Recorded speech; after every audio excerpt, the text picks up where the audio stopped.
আসসালামু আলাইকুম। আমন্ত্রণ জানাচ্ছি প্রত্যাশার বাংলাদেশে। আপনি কেমন আছেন? ভালো আছি মিথিলা। সংক্ষিপ্তভাবে আপনার পরিচয়টা যদি একটু আমাদেরকে বলতেন। আমি মাহমুদা হাবিবা। আমি বাংলাদেশ জাতীয়তাবাদী কৃষক দলের যুগ্ম সাধারণ সম্পাদক। আমি বিএনপি মিডিয়া সেলের একজন সদস্য এবং আমি বাংলাদেশ জাতীয়তাবাদী দলের একটা প্রশিক্ষণ বিষয়ক কমিটি আছে, আমি সেই কমিটির একজন সদস্য। এর বাইরে পেশাগত জীবনে আমার জীবন শুরু হয়েছিল ব্যবসায়িক উদ্যোক্তা হিসেবে, কিন্তু এখন রাজনীতিতে পুরোপুরি পুরোপুরি সময় দেওয়ায় আমি সেই পরিচয়টা থেকে সরে এসেছি। কাজেই এই তো রাজনৈতিক পরিচয়টাই থাকুক। গত এই ১৭ বছরে আপনি কি এমন কোনো পরিস্থিতির শিকার হয়েছিলেন যেখানে আপনার মনে হয়েছিল যে রাজনৈতিক জীবনটা আসলেই একটি চ্যালেঞ্জের জীবন? আহ, অনেক ধন্যবাদ, ইন্টারেস্টিং প্রশ্ন।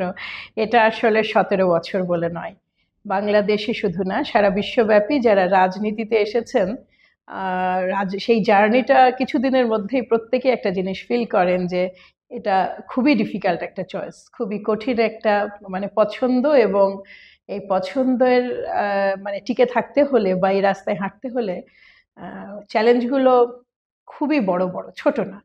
তো স্পেসিফিক ভাবে একটু স্পেসিফিক ভাবে বলি প্রথমত, হ্যাঁ যে প্লিজ। গুম খুনের ব্যাপারগুলো আমাদের রাজনীতিতে আমরা অনেক বেশি দেখতে পাই। তো গুম খুনের রাজনীতি কি আমরা পরবর্তী প্রজন্ম আমরা কি আবার দেখবো কিনা? গুম খুনের রাজনীতি যেটা হয় সেটা তো রাজনীতি না।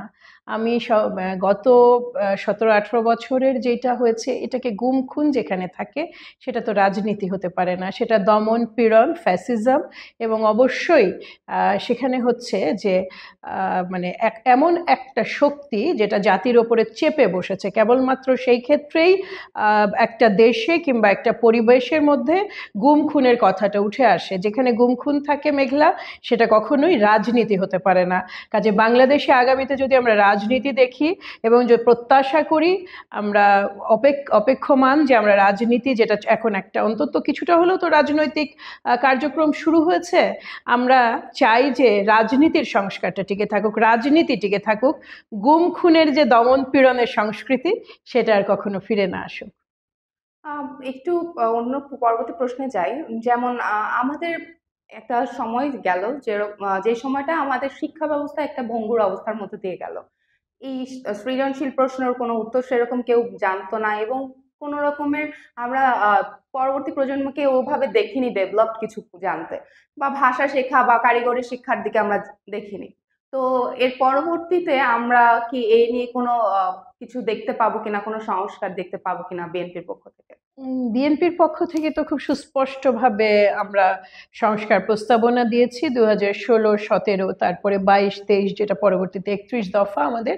এটা শুধু বিএনপি নয়, বিএনপির সাথে যুগপৎ আন্দোলন করেছে যে সমমনা দলগুলো, সবাই মিলে একটা প্রস্তাবনা দেওয়া হয়েছে।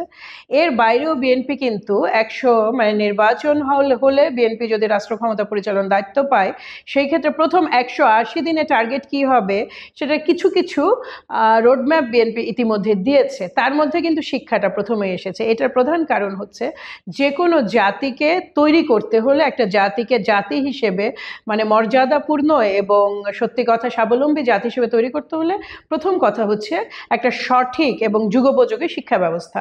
বাংলাদেশে যেই কারণেই হোক না কেন, আমরা যদিও কারণগুলো জানি ভেরি অবভিয়াস, বাংলাদেশ সবসময় শিক্ষা ব্যবস্থাটাকে বিশেষভাবে টার্গেট করে একেবারে ভঙ্গুর করে দেওয়া হয়েছে। আমাদের টোটাল জিডিপির, আমার যদি ভুল না হয় 1.26 বা এই ধরনের কিছু ছিল, এই বাজেটের আগের বাজেটের কথা বলছি।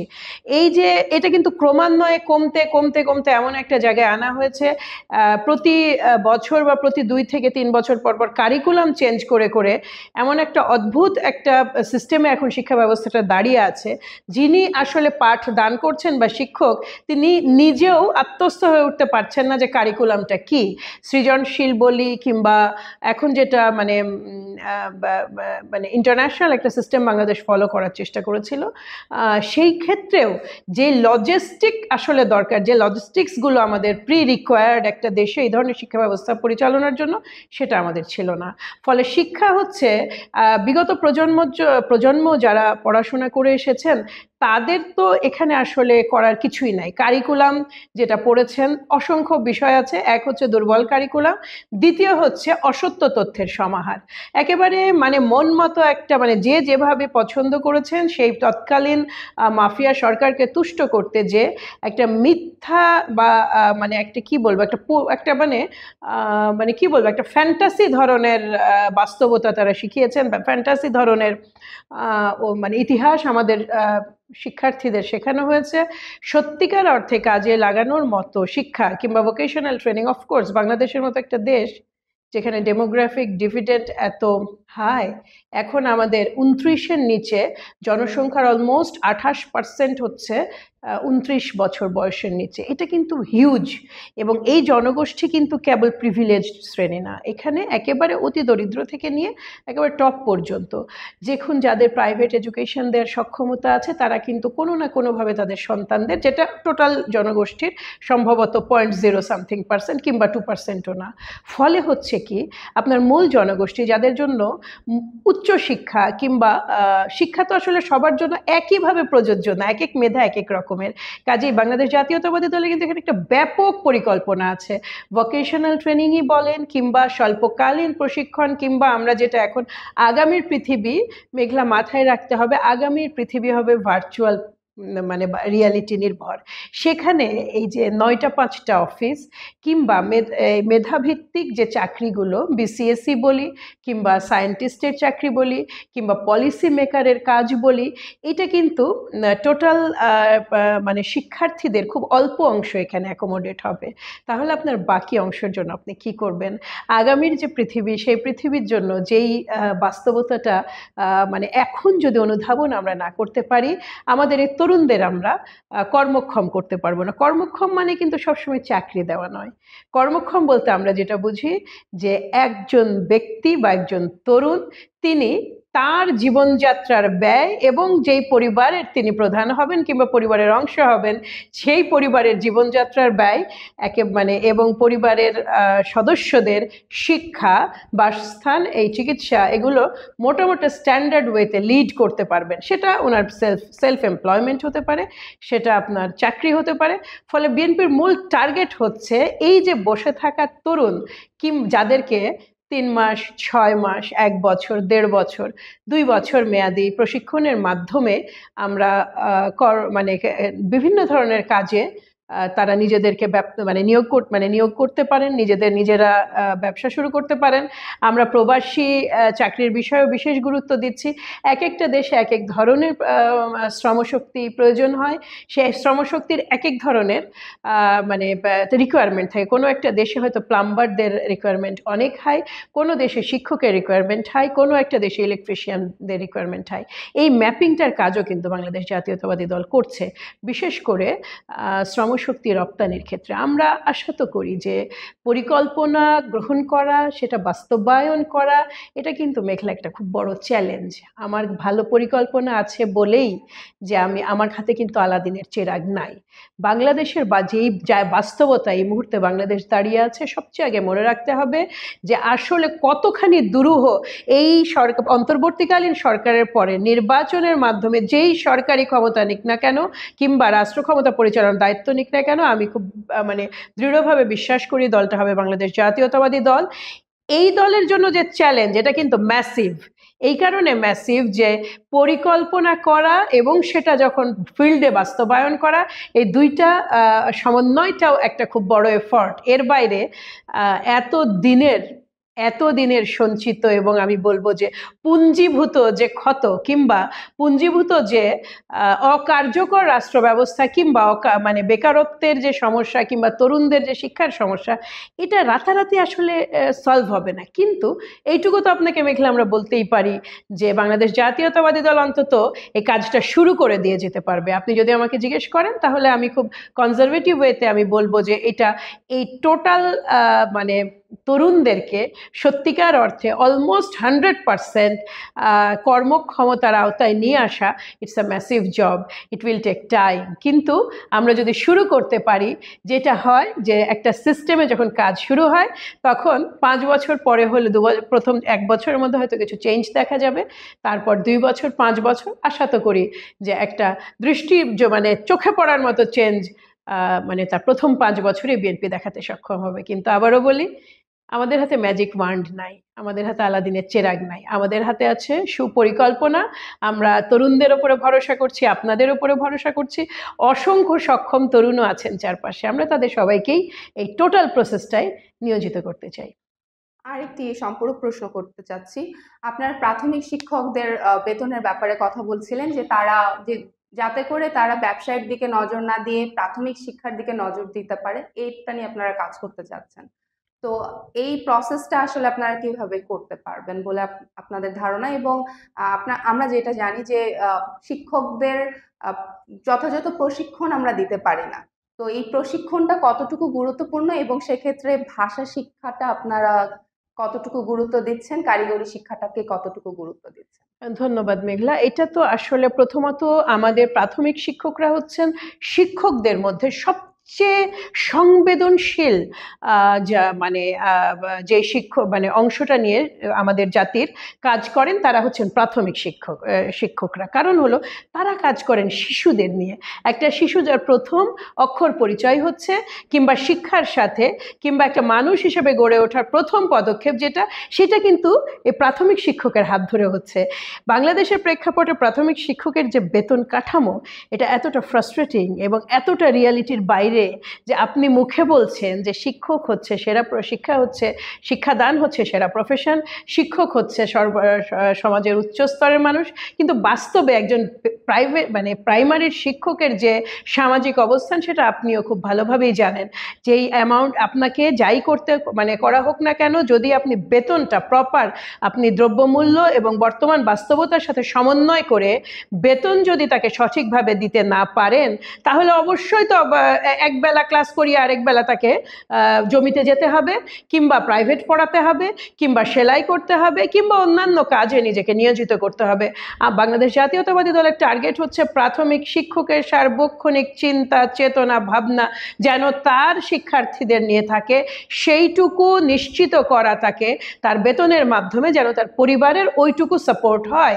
এর বাইরে আপনি আসুন যে আমরা প্রশিক্ষণের কথা, যে অবশ্যই প্রশিক্ষণ তো একেবারে নিয়মিত বিষয়টা, কিন্তু বাংলাদেশে শিক্ষকদের প্রশিক্ষণ কিন্তু সবসময় একটা চলমান প্রসেসই ছিল। কিন্তু যেটা হয়েছে পরবর্তীতে, ক্রমবর্ধমান শিক্ষার্থীর যে সংখ্যা, তার সাথে শিক্ষকদের অপ্রতুল সংখ্যা প্রথমত, দ্বিতীয়ত আমাদের এই যে ট্রেনিং প্রসেসগুলো অনেকটাই দুর্বল হয়ে এসেছে। এটাতে আরেকটা বড় গ্যাপ হচ্ছে, আপনি প্রতিনিয়ত প্রতি 2 থেকে 2.5 বছর পর পর যখন শিক্ষা ব্যবস্থা পরিবর্তন আনছেন, তখন নতুন যে শিক্ষা ব্যবস্থাটা, এটা আত্মস্থ করে ওঠার আগেই নতুন আরেকটা শিক্ষা প্রদানের পদ্ধতি শেখানো হচ্ছে আমাদের শিক্ষকদের। ফলে তাদের যেটাকে কোয়ালিটেটিভ ইমপ্রুভমেন্ট বলে, সেটা হওয়ার তাদের সুযোগ হয়নি। তো এই বিষয়টা হচ্ছে একেবারে আমাদের জন্য টপমোস্ট প্রায়োরিটি। কারণ আমরা বিশ্বাস করি, বাংলাদেশ জাতীয়তাবাদী দল বিশ্বাস করে যে প্রাথমিক শিক্ষকরা যে কোনো হিসেবে সর্বোচ্চ মর্যাদা যদি তাদের নিশ্চিত করতে হয়, তাদের আর্থিক অবস্থানটাও কিন্তু নিশ্চিত করতে হবে। তাদের আর্থিক যে নিরাপত্তা, সেটা নিশ্চিত যদি আমরা না করতে পারি, তাদের যথাযথ প্রশিক্ষণ, যেটা বিশেষভাবে আমরা প্রশিক্ষণেও অবশ্যই কিছু ডিজাইনেও চেঞ্জ আসা প্রয়োজন। আবার পরিবর্তিত যে সময়, এই সময়ের সাথে আমাদের শিশুরা কিংবা আমাদের মাধ্যমিক কিংবা মাধ্যমিকের যে শিক্ষার্থীরা আছে, তাদের কিন্তু স্ট্রাগল করতে হয় সমগ্র বিশ্বের সাথে। বাংলাদেশের যে অবস্থান, আমাদের যে সাংস্কৃতিক ভ্যালু, আমাদের যে রিলিজিয়াস ভ্যালু, এইটার সাথে আপনার হাতের মুঠোয় চলে আসা সমগ্র বিশ্ব, মোবাইল ফোনই বলি কিংবা অন্য কিছু বলি না কেন, এই যে সার্বক্ষণিক এক ধরনের চেঞ্জের সাথে একটা শিক্ষার্থী চেঞ্জের সামনে ওপেন হচ্ছেন, সেইটাতে কিন্তু অনেক ধরনের মানসিক ক্ল্যাশ তৈরি হয়।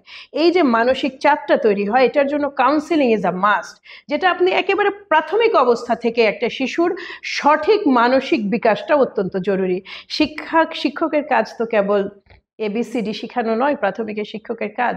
একই সাথে ছেলেটিকে অ্যাটেন্টিভ করে তোলা, এই শিক্ষার্থীটিকে ভালোবাসতে শেখানো কাজ, এবং শিক্ষার্থীর যদি মনোজগতে কোনো চাপ থাকে সেটা থেকে তাকে মুক্ত রাখা। আমরা একটা সুস্থ জাতি তখনই আশা করতে পারি মেঘলা, যখন আমরা একটা সঠিক শিক্ষায় প্রশিক্ষিত এবং মানসিকভাবে সুস্থ একটা প্রজন্ম তৈরি করতে পারি। আমরা চেষ্টা করব, আমাদের প্ল্যানিংয়ে আছে। এবং বিভিন্ন ভাষার বিষয়ে যেটা বললেন, এটা কিন্তু একটা বিএনপির পলিসি। বিভিন্ন ভাষা, একাধিক ভাষা, যেটা আমরা বলেছি একাধিক ইন্টারন্যাশনাল ভাষা। এবং আরেকটা জিনিস যেটা বলা হয়েছে, আরও দুটো বিষয় বলেছি আমরা, সেটা হচ্ছে ক্রীড়া এবং সাংস্কৃতিক কর্মকাণ্ড। একাধিক ভাষা বলতে ইংরেজি ছাড়া অন্য যে কোনো দুটো ভাষা আমরা একেবারে প্রাইমারি থেকেই এই মানে এইটা তাদের কারিকুলামের, আমাদের শিশুদের কারিকুলামের অন্তর্ভুক্ত করতে চাই। মোটামুটিভাবে যেন এরকম দাঁড়ায় যে একটা শিশু যখন মাধ্যমিকের স্তর পার হবে সে যেন অ্যাটলিস্ট 2 বা 3টা ভাষায় তার প্রাথমিক দক্ষতা থাকে, মোটামুটিভাবে কথাবার্তা বলা কিংবা কিছু বেসিক জিনিস পড়তে পারা, কি বলতে পারা। এর পাশাপাশি আরেকটা আমাদের যেটা বিশেষ পলিসি, সেটা হচ্ছে আমাদের শিক্ষার্থীদের ক্রীড়ার সাথে সম্পৃক্ত করা। আমরা কিন্তু ক্রীড়া বলতে মানে বাধ্যতামূলক, এটা একটা সাবজেক্ট হিসেবে, যেই সাবজেক্টে পাশ না করলে পরবর্তী ক্লাসে প্রমোশন হবে না, আমরা এতটাই এটা সিরিয়াসলি এটাকে নেওয়া হয়েছে। এবং ক্রীড়াটা কিন্তু মাস্ট একেবারে, অন্তত মাধ্যমিক পর্যন্ত। এর বাইরে আছে সাংস্কৃতিক কর্মকাণ্ড, সেটা যার যেটা চয়েস। কেউ যদি বাঁশি বাজান তিনি বাঁশি বাজাবেন, কেউ যদি গান গান তিনি তার ওই গান সাবজেক্ট হিসেবে নেবেন, কেউ যদি ভালো কোরআন তেলাওয়াত করেন এইটা হচ্ছে তার সাবজেক্ট, কেউ যদি ভালো মূর্তি বানান সেটা তার সাবজেক্ট। চুজ করার সুযোগ থাকবে, এই সাবজেক্টগুলোকে ইন্ট্রোডিউস করা হবে। আমি বাংলাদেশ জাতীয়তাবাদী দলের 31 দফা নিয়ে খুব প্রাউড মেঘলা, আপনি জানেন কারণটা হচ্ছে আমরা যখন বলি যে আমরা কাজের সুযোগ সৃষ্টি করব, তখন আপনাকে বলি আমাদের 31 দফার অসংখ্য দফা, আপনি স্বাস্থ্যে যান, আপনি শিক্ষায় যান, আপনি যেই দফায় দেখেন না কেন, প্রতিটা দফা এমনভাবে তৈরি করা হয়েছে যেন সেটা তরুণদের জন্য, বেকার আমাদের যুবশক্তির জন্য কর্মসংস্থান তৈরি করে। এই যে আপনি ভাবেন, আমরা যখন বলছি যে আমাদের শিশুদের আমরা মানসিক স্বাস্থ্যের দিকে খেয়াল করব, আমাদের শিক্ষার্থীদের, তার মানে হচ্ছে মানসিক স্বাস্থ্য বিশেষজ্ঞ যারা আছেন, যারা সাইকোথেরাপিস্ট আছেন, সাইকিয়াট্রিস্ট হওয়ার প্রয়োজন নয়, সাইকোথেরাপিস্ট আছেন, কাউন্সিলর হিসেবে তারা বাংলাদেশের সমস্ত স্কুল কলেজগুলোতে চাকরি পাবেন। এর মানে হচ্ছে কর্মের সুযোগ তৈরি হওয়া এই প্রফেশনের মানুষের জন্য। এর বাইরে আমরা যখন ভাষা নিয়ে কথা বলছি, এই এক শিক্ষা অন্তত 20 থেকে 25 লক্ষ চাকরি সিকিওর করে। এই এক শিক্ষা, স্রেফ শিক্ষা, আপনি ক্রীড়া বলেন, আপনি সাংস্কৃতিক অঙ্গন বলেন, আপনি যেই দিকেই তাকান না কেন, সাংস্কৃতিক যে বিষয়গুলো, এখানে তো শিক্ষক রাখতে হবে, নিয়োগ দিতে হবে। কাজেই আমাদের হচ্ছে মোটামুটিভাবে সেলফ সাফিসিয়েন্ট সংস্কার প্রোগ্রাম আর কি। জি, এর পরবর্তী প্রশ্নে আসে, বাংলাদেশ একটি কৃষি প্রধান দেশ, কৃষকদের নিয়ে আপনারা কি ভাবনা রাখেন? এবং আমরা দেখি যে কিছুদিন পর পর একটি প্রাকৃতিক দুর্যোগ আমাদের মধ্যে চলেই আসে, যে বন্যা কখনো হচ্ছে, নদী ভাঙ্গন হচ্ছে, খরা হচ্ছে। তো এই রিলেটেড আমরা কি কোনো ব্যবস্থা নিতে পারি কিনা? আপনাদের পরিকল্পনার মধ্যে এগুলো আছে কিনা? আমাদের কৃষি তো ব্যাপক পরিকল্পনা, এত স্বল্প পরিসরে কি বলবো জানি না। তবে আমাদের কি কৃষির যে চুম্বক অংশগুলো সেটা আপনাকে একটু বলি। সেটা হচ্ছে যে আমাদের কৃষির প্রথম এবং প্রধান চুম্বক পার্ট আমি মনে করি আমাদের কৃষক কার্ড, যেটা ফার্মার্স কার্ড, যেটা আমরা বেসিক্যালি সারা বাংলাদেশের কৃষকদেরকে ডাটাবেজের আওতাভুক্ত করে, যাদের জমির পরিমাণ কম, মানে বিশেষ মানে দরিদ্র কৃষকদেরকে আলাদা করা। এবং এই যে আপনার কৃষক কার্ডটা, কৃষক কার্ড কিন্তু সব ধরনের ইনফরমেশন একজন কৃষকের সমন্বিত থাকবে এই কার্ডে। ফলে এই দরিদ্র যারা নিডি কৃষক, তাদের জন্য আপনার উন্নত বীজের সরবরাহ, তাদেরকে লোন দেওয়া, তাদের এক্সিস্টিং লোন থাকলে সেটা যদি সুদ বেশি হয়ে যায় সেটা মকুফ করা, এবং অন্যান্য প্রণোদনা যেটা কৃষির জন্য অত্যন্ত জরুরি সেগুলো দেওয়াটা সহজ হবে এই কার্ডকে বেস করে। এর বাইরে আছে আরেকটা খুব মানে আমি মনে করি খুব চমৎকার পরিকল্পনা, হচ্ছে আমরা ইউনিয়ন ভিত্তিক প্রকিউরমেন্ট সেন্টার কিংবা ক্রয় কেন্দ্র খুলতে চাই সরকারিভাবে। যেই প্রকিউরমেন্ট সেন্টারটার কাজ হচ্ছে যে ইউনিয়নে যেই ফসলগুলো উৎপাদিত হয়েছে সেই ফসলগুলো একটা সুনির্দিষ্ট প্রফিটটা এখনও আপনার যে 8 থেকে 15% এটা ফসলের ওপরে, সেটাতে কিনে নেওয়া। মানে ফসলটা উৎপাদনের পরে সেটা ক্রয় করে নেওয়া। এতে সুবিধাটা হয়, আপনি খেয়াল করে দেখেন বাংলাদেশে প্রায়ই দেখবেন পেপার খুললে টমেটো সিজনে টমেটো ফেলে দিচ্ছেন কৃষক। কারণ কারণ তার যে উৎপাদন ব্যয় তার 1/3 এটার দাম কেউ বলছে না, কারণ বাজারে টমেটোতে সয়লাভ হয়ে গেছে। এতে যিনি বিনিয়োগ করলেন, টমেটো উৎপাদন করলেন, তার কিন্তু একটা সিজন ধ্বংস হয়ে যায় এবং তিনি আর্থিকভাবে একেবারে বিশেষ রকম ক্ষতিগ্রস্ত হয়ে যান। এই যে ক্রয় কেন্দ্রগুলো যেটা করবে, তাকে অন্তত তার উৎপাদন খরচের উপর একটা মিনিমাম প্রফিট ধরে যখন কিনে নেওয়া হবে, তার কিন্তু উৎপাদন ব্যয়টা সুরক্ষিত থাকবে। এর বাইরে আরেকটা ইন্টারেস্টিং প্রপোজিশন বা প্ল্যানিং আমাদের আছে, খুবই চমৎকার। এটা হচ্ছে ফসলের বীমা। ফসল বলতে আমরা কিন্তু সব বোঝাচ্ছি, লাইভ স্টক থেকে শুরু করে আপনার মাছও আপনার ফসল, আপনার মুরগিও আপনার ফসল, আপনার মাঠের ধানও আপনার ফসল, আপনার সবজি আপনার ফসল, আপনি যদি ফুলের চাষ করেন সেটা আপনার ফসল। আপনার প্রতিটা ফসল যেটা আপনি চাষ করছেন সেটার কিন্তু বীমা করার ব্যবস্থা মানে প্ল্যানিং আমাদের আছে। বীমা মানে হচ্ছে আপনার এই যে আপনি এইমাত্র বললেন যে নানা ধরনের মানে আবহাওয়াগত বিপর্যয় আমাদেরকে ফেস করতে হয়, যেহেতু আমাদের 52টা নদী মানে 52টা নদীর উৎসমুখ ভারতে, দেখা যায় প্রায় সময় তারা আপনার ওই গেট খুলে দেয় যখন পানি, যেহেতু তারা অন্য বছরে অন্যান্য সময়গুলোতে পানি সঞ্চয় করে, বৃষ্টি মৌসুমে এই পানিটা তারা খুলে দেয়। ফলে বন্যা থেকে শুরু করে আবার ওই যে যেহেতু যখন আপনার নর্মাল সময় গ্রীষ্মকাল, তখন পানির প্রবাহ যেহেতু উৎসমুখে কমে যায়, তারা ওই পানিটা আমাদেরকে দেয় না। ফলে খরা বলুন, বন্যা বলুন, এই জিনিসগুলো যে আমরা ফেস করি, এতে অনেকেরই ফসল নষ্ট হয়ে যায়। আমাদের কাজ হচ্ছে এই বীমার কাজ হচ্ছে, বীমার দায়িত্ব মানে কাজ হচ্ছে তার যে ফসল, সেই ফসলে কোনো ক্ষতি হলে সেটাকে আপনার ক্ষতিপূরণটা দেওয়া। বীমা কিভাবে কাজ করে আপনি জানেন। এখানে একটা প্রশ্ন আসে, একজন দরিদ্র কৃষক কিভাবে প্রিমিয়াম পে করবেন? এটা একটা ভ্যালিড কোশ্চেন। আপনাকে মাথায় রাখতে হবে যে আমরা সেই কৃষক কার্ড করেছি, কমপক্ষে 3 বিঘা বা তার নিচে যারা কৃষক সচরাচর, এদেরকেই আমরা দরিদ্র কৃষক হিসেবে বিবেচনা করছি, এবং যাদের জমি নাই। তো এদের ক্ষেত্রে প্রিমিয়ামটাও কিন্তু ওই যে বীমার যে আপনার কিস্তি বা প্রিমিয়াম, সেটাও কিন্তু সাবসিডি হিসেবে দেওয়ার পরিকল্পনা আছে। এইবার আসি আরেকটা বিষয়, সেটা হচ্ছে যে কৃষির আরেকটা চমৎকার প্ল্যানিংটা হচ্ছে যে কৃষক কার্ড যারা পাবেন তাদের পরিবারের সদস্যরা, শিশুরা কিংবা শিক্ষার্থী থাকলে শিক্ষার্থীরা, তারা শিক্ষাসেবা, স্বাস্থ্যসেবায় বিশেষ সুবিধা পাবেন। কৃষি নিয়ে আমাদের আরও অসংখ্য পরিকল্পনা আছে। আরেকটি পরিকল্পনা হচ্ছে দেশব্যাপী খাল খনন, যেটা আপনি বললেন যে দেখুন আসলে বৈরী প্রকৃতি, প্রতিটা দেশেরই এনভায়রনমেন্ট কিংবা আবহাওয়াগত বাস্তবতা ভিন্ন। বাংলাদেশের আবহাওয়াগত বাস্তবতার জন্য আমাদের বন্যা বলেন, খরা বলেন, এগুলো আমাদেরকে আমরা জানি যেগুলো আমাদের হ্যান্ডেল করতে হবে বা এগুলো ঘটবে। ফলে আমাদের কিন্তু একটা প্ল্যানিংও আছে যে কোন সময়টা বন্যাপ্রবণ সময়, কোন সময়টা খরার সময়। আমাদের শহীদ প্রেসিডেন্ট জিয়াউর রহমানের একটা চমৎকার উদাহরণ আমি এই ক্ষেত্রে আপনাদেরকে দিতে চাই। তিনি যেই বছর ক্ষমতায় নিলেন, তার আগের বছরে কিন্তু অলমোস্ট মানে একটা দুর্ভিক্ষ পীড়িত জাতি, সেই অবস্থায় তিনি দায়িত্ব গ্রহণ করেছিলেন। সারা দেশব্যাপী উনি খাল খনন করেছিলেন এবং পরবর্তী 1 বছরের মধ্যে 79-এ আমাদের যে অবস্থা, আমাদের খাদ্যের যে অবস্থা, আর এই 79-80 অর্থ বছরে আমরা কিন্তু খাদ্যশস্য রপ্তানি করেছি এবং আমরা ছিলাম স্বয়ংসম্পূর্ণ। কারণ হচ্ছে তিনি খাদ্যশস্য সঠিক সময়ে ক্রয় করেছিলেন, সেগুলো গুদামজাত করেছিলেন, এবং যখন খরার সময় যখন খাদ্যশস্য উৎপাদন হয়নি, সেগুলো তিনি মানে বাজারে ছেড়ে দিয়েছেন, আমাদের ইম্পোর্ট করতে হয়নি। একটা সঠিক নেতৃত্ব একটা দেশকে কতখানি বদলে দিতে পারে এবং কত দ্রুততম সময়ের মধ্যে বদলে দিতে পারে, এটা কিন্তু একটা অত্যন্ত বড় উদাহরণ। বাংলাদেশ জাতীয়তাবাদী দল এই মুহূর্তে কৃষি কিন্তু আমাদের একেবারে বেসিক এবং অন্যতম প্রধান গুরুত্বের জায়গা। ফলে এই জায়গাটায় আমরা এত বেশি মানে এত সূক্ষ্মভাবে পরিকল্পনাগুলো করা হয়েছে। আলটিমেটলি আমরা আশা করি যে এমনকি কৃষির ক্ষেত্রে আমাদের 180 দিনের স্বল্প প্ল্যানিং, এটারও রোডম্যাপ কিছু দেওয়া হয়েছে, আপনারা জানেন, দেখেছেন বোধহয় ইতিমধ্যে পত্রপত্রিকায়। আবারও বলি, ওই শিক্ষার মতোই যে পরিকল্পনা আছে আমাদের যথেষ্ট। আমরা মনে করি যে বাংলাদেশ জুড়ে আমাদের যথেষ্ট যোগ্য জনবলও আছে, কিন্তু কাজটা খুব সহজ নয়। কাজটা আসলে প্রতিদিনের কাজ এবং এই পরিবর্তন আসতেও, এই পরিবর্তন দৃষ্টিযোগ্য হতেও কিছুটা সময় লাগবে। কাজেই পরিকল্পনা আছে, আমরা আশাবাদী যে এই পরিকল্পনা বাস্তবায়নের সুযোগও আমরা পাবো। এবং ওই যে আবারও বললাম যে চমৎকার একটা মানে কি বলবো, একটা অসাধারণ জনগোষ্ঠী বাংলাদেশে বসবাস করে, তারা চ্যালেঞ্জ নিতে সক্ষম এবং চ্যালেঞ্জে জিতে আসতে সক্ষম।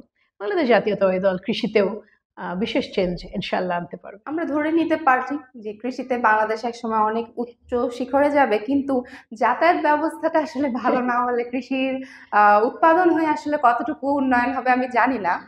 যেহেতু আমরা জানি যে রেল ব্যবস্থাটা আমাদের বাংলাদেশে খুব বেশি আছে, তো রেল ব্যবস্থা কি কৃষির পরিবহনে কি ব্যবহার করা যায় কিনা, আপনাদের কি এর রিলেটেড কোনো পরিকল্পনা আছে? যে আমাদের তো যেটা আপনি বললেন যোগাযোগ ব্যবস্থা, তো ডেফিনেটলি এটা তো প্রায়োরিটি, যে কোনো উন্নয়নের প্রথম প্রায়োরিটি এটা। সেখানে শুধু বাংলাদেশ যেহেতু নদীমাতৃক দেশ, কেবলমাত্র রেল কিংবা সড়ক পথ কিংবা আকাশপথ না, আমাদের জন্য আরেকটা অত্যন্ত কনভেনিয়েন্ট ওয়ে হচ্ছে আপনার নৌপথ। আপনি একটা আমরা বিশেষ করে নৌপথ এবং ট্রেন নিয়ে আমাদের বিশেষ ধরনের পরিকল্পনা আছে। এবং নৌপথের বিষয়টা হচ্ছে যে বাংলাদেশ যেইভাবে প্রতিটা জেলা বলুন, প্রতিটা মানে একেবারে প্রতিটা জেলায় ভেতর দিয়ে এবং পাশ দিয়ে যত নদী আমাদের আছে, যদিও নাব্যতা হারিয়েছে, প্রায় 250-300 নদী অলমোস্ট মৃত এখন, কিন্তু তারপরেও এটা একটা, এই কাজটা শুরু করলে যেটা হবে যে আপনি একেবারে মাঠ থেকে ফসল সংগ্রহ করা বলেন আর পণ্য পরিবহন বলেন, সেটা সহজ হবে। ট্রেনের ক্ষেত্রে ট্রেন আরও বহু আমাদের আধুনিকায়নের সুযোগ ছিল। বেসিক্যালি আমাদের সবচেয়ে বড় দুর্ভাগ্য হচ্ছে কি মেঘলা, যে আমাদের দেশে 52-53 বছর চলে গেছে, কিন্তু এর মধ্যে সত্যিকার অর্থে জনবান্ধব সরকার খুবই স্বল্প সময়ের জন্য এই দেশ শাসন করেছে বা এই দেশের রাষ্ট্র ক্ষমতা পরিচালনা করেছে। ফলে যতখানি আপনার উন্নতি হওয়ার কথা ছিল ততটা দৃষ্টিগ্রাহ্য হয়নি। কিন্তু যেই ধরনের পরিকল্পনা নিয়ে আমরা আগাচ্ছি, আমি বিশ্বাস করি নৌপথ এবং বিশেষ করে রেলপথ এবং নৌপথ, এটাতে ডেফিনেটলি এই ক্ষেত্রেও শুধু সড়ক পথ না, সড়ক তাই বলে যে আমি রেলপথ আর নৌপথ বলছি বলে সড়ক পথকে এখানে ইগনোর করা হচ্ছে বিষয়টা কিন্তু তা না।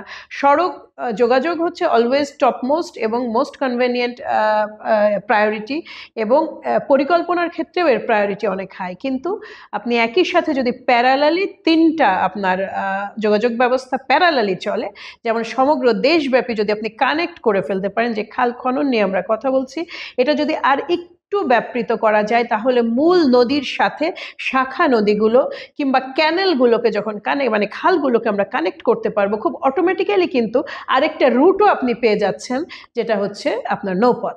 সেটা আপনার মানে গোটা বাংলাদেশের জন্যই পণ্য পরিবহন বলেন, যোগাযোগ ব্যবস্থা মানে যাতায়াত বলুন, যেইভাবেই বলুন না কেন, তখন অনেক সহজ হয়ে যাবে। আরেকটি প্রশ্ন আমার সাথে সাথেই চলে আসে। আমরা কৃষি নিয়ে কথা বললাম, শিক্ষা নিয়ে কথা বললাম, আমাদের আরেকটি মৌলিক অধিকারের মধ্যে স্বাস্থ্যও পড়ে। স্বাস্থ্য ব্যবস্থা আমাদের এখন এত ভঙ্গুর অবস্থা যে আমরা এই প্রজন্ম চাই যে আমাদের অ্যাম্বুলেন্সের জন্য আলাদা একটা লেন হোক, বা আমরা অ্যাম্বুলেন্স সেবাটা পাই, বা আমরা চাই যে বিনা চিকিৎসায় কেউ না মারা যাক। তো বিএনপি যদি ভবিষ্যতে আপনারা কাজ করার সুযোগ পান, সেক্ষেত্রে আপনাদের ইনিশিয়েটিভ গুলো কি হবে? স্বাস্থ্য নিয়ে আমাদের ইনিশিয়েটিভের প্রথম কথা, যেটা সম্মানিত ভারপ্রাপ্ত চেয়ারম্যান বিভিন্ন জায়গায় ইতিমধ্যে বলেওছে, আপনারা হয়তো বা স্বাস্থ্য কার্ডের কথা শুনেছেন। স্বাস্থ্য কার্ডটা কিন্তু আলাদা কিছু নয়। স্বাস্থ্য কার্ড কিন্তু কোনো কৃষি কার্ড যেমন কৃষক কার্ড, যেমন ফার্মার্স কার্ড আমরা আলাদাভাবে ডিক্লেয়ার করেছি, ফ্যামিলি কার্ড যেমন আমরা আলাদাভাবে ডিক্লেয়ার করেছি, স্বাস্থ্য কার্ড কিন্তু তা নয়। স্বাস্থ্য কার্ড হচ্ছে আপনারই জাতীয় পরিচয়পত্র, তার বিপরীতে আপনার স্বাস্থ্য তথ্যগুলোকে সন্নিবেশিত করা। ফলে আমরা যেটা বাংলাদেশ জাতীয়তাবাদী দল যেটা মনে করে, সেটা হচ্ছে যে অসুস্থতার একটা প্রধান কারণ, সারা দেশব্যাপী রোগ এবং রোগীর সংখ্যা বৃদ্ধি পাওয়ার অন্যতম প্রধান কারণ হচ্ছে বেসিক হেলথ মানে নলেজগুলোর অভাব। বাংলাদেশ জাতীয়তাবাদী দল কিন্তু প্রিভেন্টিভ একটা মেজারও নিতে চায়।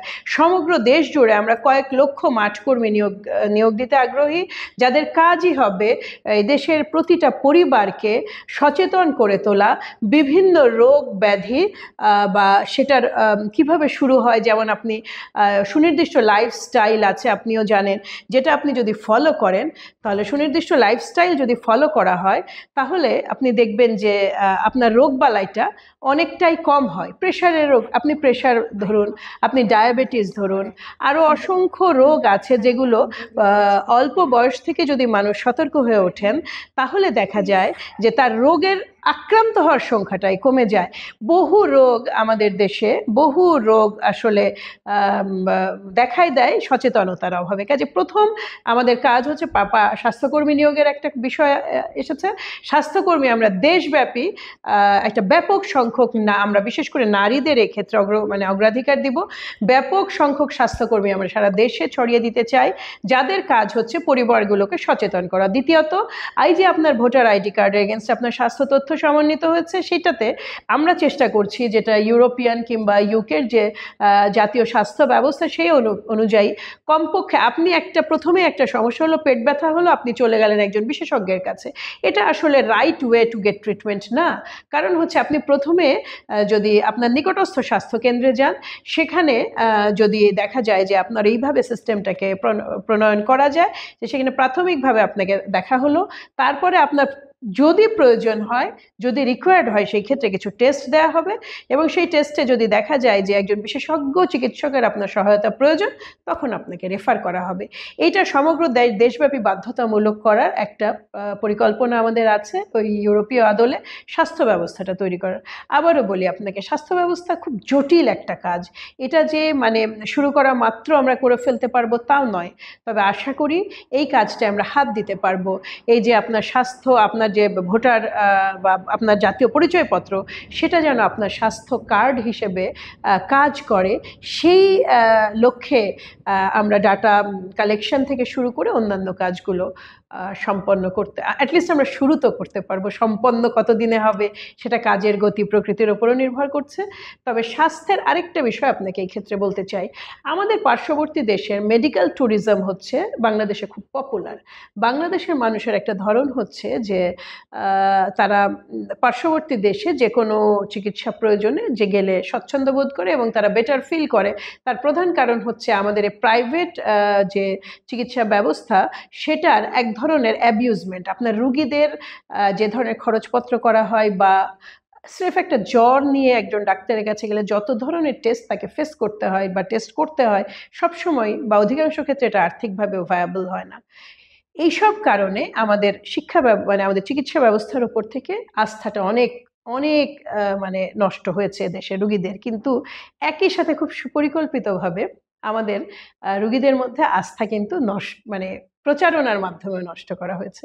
এই বাংলাদেশে আমাদের দেশে আইসিডিডিআরবি প্রথম ডায়রিয়ার খাবার স্যালাইন তৈরি করে, আপনি জানেন। এখনও আইসিডিডিআরবির বহু আপনার প্রিভেনশন আছে, যেটা ওয়ার্ল্ডে একেবারে প্রথম, আমরাই প্রথম।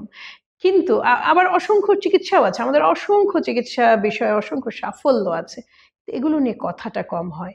আমাদের সরকারি হাসপাতালগুলো অনেক সীমাবদ্ধতার মধ্যেও অনেক ভালো চিকিৎসা তারা দেয়, কিন্তু সেগুলো আমরা খুব একটা, যতটা দেখি যে ভুল চিকিৎসায় মারা গেলেন, ভুল চিকিৎসায় রুগী সর্বশান্ত হলেন, ডেড বডি আটকে রেখে ব্যাপক পরিমাণে টাকা আদায় করা হলো, এই ধরনের নিউজগুলো আপনি যত পাবেন, আপনি রেয়ারলি সারা মাসেও খুঁজে একটা বাংলাদেশের কোনো একটা হাসপাতালের কোনো একটা চিকিৎসা সাফল্য দেখতে পাবেন না।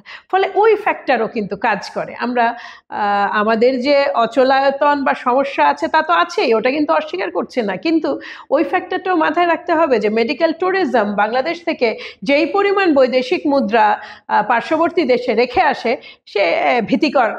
এখন এটা থেকেও বের হয়ে আসতে হবে, আমাদের পজিটিভ ক্যাম্পেইনেও আসতে হবে। আমাদের অসংখ্য সমস্যা আছে, ওটা মেনে নিয়েই যে আমাদের যে সংস্কার প্রক্রিয়াগুলো আছে বা আমাদের যে কাজগুলো আছে, সেটা যদি আমরা পরিচালনা করতে পারি এবং অবশ্যই পজিটিভ ক্যাম্পেইনও অবশ্যই, তাহলে আমার বিশ্বাস কিছুদিনে অন্তত 5 বছরের মধ্যে তো দৃষ্টিযোগ্য পরিবর্তন স্বাস্থ্য খাতেও হওয়া উচিত। আপনি কি মনে করেন যে সংস্কার একটি ধারাবাহিক প্রক্রিয়া, নাকি একটি সার্টেন টাইমের মধ্যে না আমরা না একটা না না না আলাদিনের চেরাগ দেখতে পাই? সংস্কার তো সংস্কার ধারাবাহিক প্রক্রিয়া। প্রতিটা দিনের বাস্তবতার সাথে প্রতিটা দিনের পরিকল্পনা আপনাকে ম্যাচ করতে হবে। আপনার বিশ্ব যেখানে প্রতি ঘন্টায় এগিয়ে যাচ্ছে, আপনাকে মনে রাখতে হবে যে আজকে 2025-এ দাঁড়িয়ে যে সংস্কার ব্যাপকভাবে যদি আমরা করেও ফেলি, তা এবং যদি আশা করি এই সংস্কার 2035-এর নিড মিট করবে, কিংবা 2035-এর বাস্তবতাতে এই সংস্কার একইভাবে প্রযোজ্য থাকবে, তাহলে ভুল করতে হবে। কারণ এই সংস্কারটা হচ্ছে এমন একটা বিষয়, যেই বিষয়টা প্রতিনিয়ত আপনার চলমান। আপনার প্রতিনিয়ত বিশ্বের চাহিদা অনুযায়ী, মানুষের চাহিদা অনুযায়ী নতুন বিশ্ব বা নতুন যে টেকনোলজি, তার সাথে ম্যাচ করে যে বাস্তবতা তৈরি হয়, সেটাতে অ্যাডাপ্ট করার মতো যে সংস্কার, এটা প্রতিনিয়ত আপনার মধ্যে আসতে হবে এবং আনতে হবে। সংস্কার এবং নির্বাচন দুটোকে যে আমরা বিপরীতমুখী করে কোনো ফেলেছি, এটা কোনো প্রয়োজন নাই। এইটা হচ্ছে পরিকল্পিত প্রচারণা। সংস্কার হচ্ছে, নির্বাচন হচ্ছে একটা, এটাও এক ধরনের সংস্কার। প্রতিটা নির্বাচন আপনাকে সুযোগ দেয় আগামী, মানে প্রতিটা নির্বাচন এদেশের জনগণকে সুযোগ দেয় একটা বেটার বাংলাদেশ বিল্ড করার জন্য, এবং পরিবর্তিত যে চাহিদা সময়ের সাথে সাথে সেই চাহিদা মিট করতে পারার মতো সরকারকে ক্ষমতায় আসার যে সুযোগ, এইটা নির্বাচন দেয়। এবং নির্বাচন মানে হচ্ছে গতিশীলতা। আর সংস্কার তো যে আবারও বললাম আপনাকে, এটা প্রাত্যহিক বিষয়। আপনি ঘোষণা দিয়ে করেন আর ঘোষণা না দিয়ে করেন, বাংলাদেশ তার জন্মের পর থেকে আজ অবধি অসংখ্য সংস্কারের মধ্যে দিয়ে এসে দাঁড়িয়েছে এখানে। আমাদের বাংলাদেশ জাতীয়তাবাদী দলের শহীদ প্রিন্স জিয়াউর রহমান প্রথম ক্ষমতায় আসলেন। তিনি বাকশালকে করে, যেই রুল ছিল যে শুধু বাকশাল থাকবে রাজনৈতিক দল, সেইটাকে তিনি ওভাররুল করলেন এবং তিনি সব দলের অংশগ্রহণে মানে বাংলাদেশে গণতান্ত্রিক প্রসেসকে রিস্টোর করলেন। এইটা তো সংস্কার ছিল। সংস্কার সেটাও ছিল যখন বাংলাদেশে আপনার কৃষিতে ম্যাসিভ চেঞ্জ আনা হলো। সংস্কার সেটাও যখন বাংলাদেশে রেডিমেড গার্মেন্টস চালু করা হলো। সংস্কার কিন্তু প্রতিনিয়ত, আবারও বলি, চলমান একটা প্রক্রিয়া, এবং নির্বাচন এটার জন্য একটা সহায়ক শক্তি বা প্ল্যাটফর্ম। নির্বাচন কিংবা সংস্কারকে মুখোমুখি দাঁড় করানো যদি যারা করছেন, কিংবা যে কথাগুলো আসছে, এটা পুরোটাই সুপরিকল্পিতভাবে নির্বাচন ব্যবস্থাটাকে রিফিউজ করার একটা চেষ্টা। এবং একটা জিনিস কি জানেন, যে বাংলাদেশে আপনি সব কিছু সবাইকে অ্যাকসেপ্ট করাতে পারবেন, ইলেকশন কথাটা কেউ অ্যাকসেপ্ট করতে চায় না। ইলেকশন মানে হচ্ছে সাধারণ জনগণের হাতে তার ক্ষমতাটা ফিরিয়ে দেওয়া। নির্বাচন হচ্ছে একমাত্র প্ল্যাটফর্ম যেখানে এদেশের জনগণ কেবলমাত্র এবং কেবলমাত্র 5 বছরে স্রেফ একবার তার নাগরিক অধিকার প্রয়োগ করে। কি কোন অধিকার? যে অধিকারের মাধ্যমে সে রাষ্ট্রের সাথে তার কন্ট্রাক্টটা রিনিউ করে। এই একটা অধিকার আপনি প্রতি 5 বছরে একবার, এত সমস্যা কেন না, দিচ্ছেন? আমার প্রশ্নটা এখানে যে নির্বাচন আপনারা এত দ্রুত কেন চাচ্ছেন? সংস্কারটা তো একটু হয়ে আমরা তো তারপর দ্রুত আপনারা বলিনি। নির্বাচনে নির্বাচন 10 মাস হয়ে গেছে। 10 মাস কি খুব ছোট সময়? 9 মাসে তো এদের স্বাধীন হয়েছিল। 9টা মাসের যুদ্ধে বাংলাদেশ স্বাধীন হয়েছিল। 10 মাস তো ছোট সময় নয়। আপনাকে নির্বাচন দ্রুত নয়, নির্বাচন আমরা চাই এবং নির্বাচন দিতেই হবে। নির্বাচন, এই সরকার সেটা, তারাও নীতিগতভাবে একমত হয়েছেন, তারাও নির্বাচন দিতে আগ্রহী। কিন্তু আপনাকে মনে রাখতে হবে যে ক্ষমতার কিছু অদ্ভুত বিষয় আছে। ক্ষমতা যারাই থাকুক না কেন, এটা প্রলম্বনের একটা চেষ্টা সবসময় থাকে। ক্ষমতার যে চার্ম, এই ফ্যাসিস্ট বিরাজনীতি, মানে কি বলবো, আমি ওটাকে রাজনৈতিক শক্তি বলতে আসলে ইচ্ছা করে না। কারণ এদেশে বাংলাদেশ, মানে আওয়ামী লীগ যেইভাবে রাজনীতিটাকে জিরো করে দিয়েছে, রাজনীতির প্রতিটা টুলকে ধ্বংস করেছে, সবচেয়ে বেশি বিরাজনীতিকরণ বাংলাদেশে আওয়ামী লীগের হাতেই হয়েছে।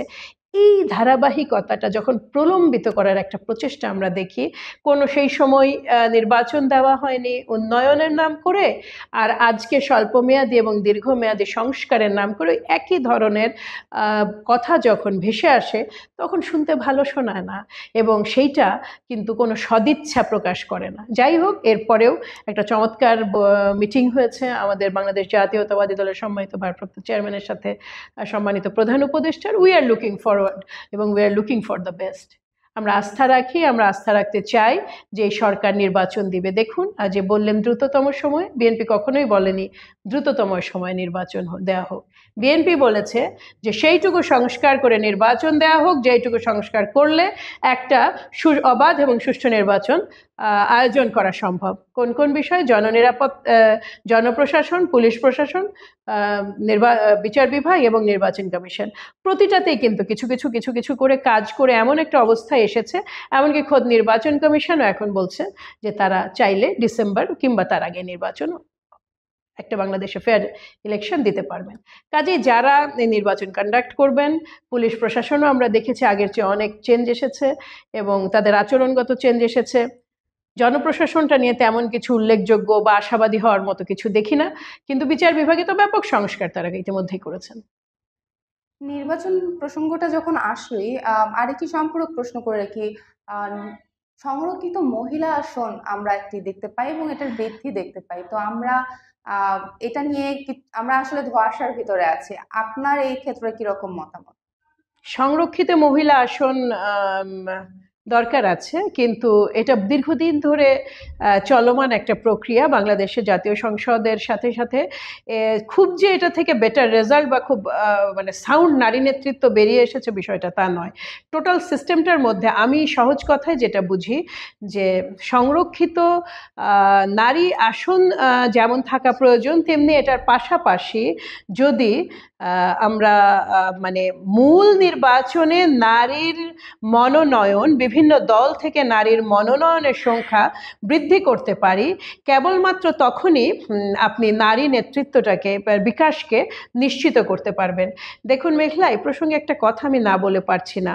আমরা বাংলাদেশ জাতীয়তাবাদী দলে বহুদিন ধরে নারী নেতৃত্ব নিয়ে নানা ধরনের কাজ করার পরে এখন অলমোস্ট 14 পয়েন্ট সামথিং আমাদের দলের বিভিন্ন স্তরে নারী নেতৃত্বের মানে পরিসংখ্যান। কিন্তু আপনি আশ্চর্য হবেন, নতুন যে দল হয়েছে, যারা নতুন বন্দোবস্ত নিয়ে কথা বলছে, আমাদের একেবারে তরুণ বন্ধুদের যে দল, তাদের কিন্তু নারী নেতৃত্বের সংখ্যা 11.4 অর সামথিং। আপনি একটা চেঞ্জ যদি আনতে চান তাহলে আপনাকে প্রথমেই একটা দল, আমি খুবই আশাবাদী ছিলাম এনাদের নিয়ে, আমার একটা বিশ্বাস ছিল যে কমপক্ষে 25 থেকে 30 ভাগ নারী তারা শুরুতেই তাদের নেতৃত্বে আনতে পারবেন। কিন্তু বাংলাদেশে ওভারঅল রাজনীতি শুধু নয়, আপনি যেখানেই যাবেন এই মাইন্ডসেটটা আছে যে একজন নারী যখন মানে নেতৃত্বে আসেন, ওই একই নেতৃত্বে, যে নেতৃত্বে তার পুরুষ সহযোদ্ধা আছেন, সেই নারীকে কিন্তু অ্যাটলিস্ট পুরুষ সহযোদ্ধার তুলনায় দ্বিগুণ যোগ্য হতে হয়, নাইলে সেই জায়গাটা তিনি আসতে পারেন না। কিন্তু রিয়ালিটি হচ্ছে যে নারীদের জন্য তো আমরা আলাদা পরীক্ষা নিচ্ছি না, বিসিএসে আলাদা কোনো ব্যবস্থা নাই, বিশেষ কোনো ব্যবস্থা অন্যান্য ক্ষেত্রেও নেই। হ্যাঁ, চাকরির ক্ষেত্রে কোটা ছিল, এটা সার্টেন টাইম পর্যন্ত, আর এখন তো শিক্ষাক্ষেত্রে নারীদের জয় জয়কার আপনারা দেখছেনই। মূল যুদ্ধ যেটাতে নারী পুরুষ জাস্ট জেন্ডার না দেখে যদি আমরা মনোনয়ন দিতে পারি, সেখানে যদি জেনারেল ইলেকশনে নারীদের মনোনয়নের সংখ্যা বৃদ্ধি পায়, যেটা আর 10 জনের মতো ফিল্ড একজন পুরুষ যেইভাবে প্রতিদ্বন্দ্বিতা করে জিতে আসছেন, ওই একইভাবে যখন নারীরা সুযোগ পাবেন কিংবা ওই মনোনয়নটা হবে, তখন আপনি দেখবেন যে নারী নেতৃত্বের যোগ্যতা বৃদ্ধি পাবে। সংরক্ষিত নারী আসন আমি তুলে দিতে বলি না, কোনোভাবেই না, কারণ এটার অত্যন্ত প্রয়োজন আছে। এখনো তৃণমূল থেকে উঠে আসতে নেতৃত্বকে তুলে আনতে হলে আপনার সংরক্ষিত নারী আসনের বিকল্প নাই। আর এখানে অনেক প্রস্তাবনা এসেছে, যেমন রিভলভিং সিট এসেছে, যেমন আপনার আরও অন্যান্য শুধু নারীদের মধ্যে নির্বাচন হবে এ ধরনের প্রস্তাবনা। আমি আসলে ডাউট করি যে জেনারেল ইলেকশনে নারীর মনোনয়ন বৃদ্ধি না করে শুধুমাত্র ওগুলো দিয়ে, ওই ধরনের মেজারগুলো দিয়ে কতটুকু নারী নেতৃত্বের গুণগত চেঞ্জ আনা যাবে কিংবা সংখ্যাগত অবস্থার পরিবর্তন আনা যাবে, আমি ডাউট করি। অসংখ্য ধন্যবাদ আপা আমাদেরকে সময় দেওয়ার জন্য।